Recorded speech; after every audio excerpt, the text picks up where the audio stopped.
Alright, I've been working with the SCR tonight and trying to get it to work. So, what we got here is an SCR.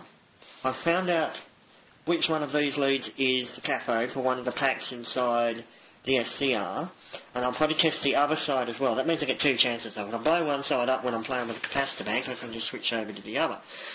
So, that's going up here to two leads sitting on my leg, then coming up to this string of resistors.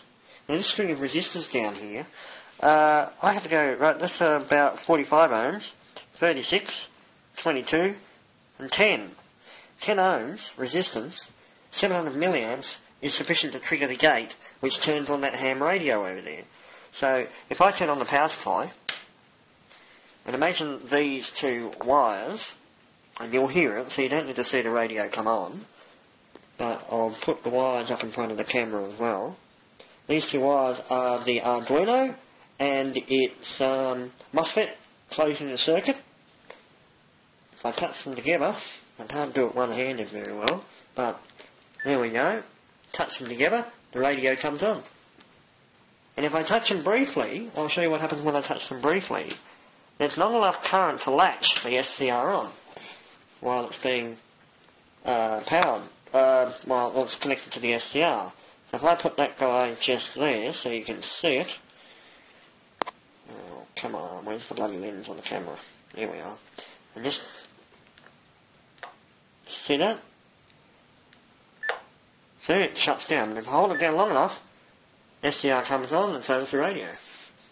So now I've got our firing trigger. It's a simple 10 ohm resistor on a 12 volt battery. You can't get much different than that. Easier than that. So, yeah, alright, so that's the firing trigger. That's made it really simple because it's just the MOSFET switcher and the resistor and 12 volts from the main power supply. Makes it really easy.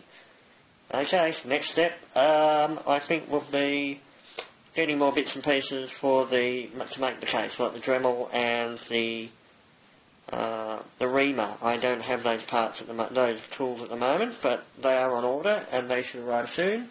And then this thing will really start to come together. Bye bye. Oh, I forgot to add.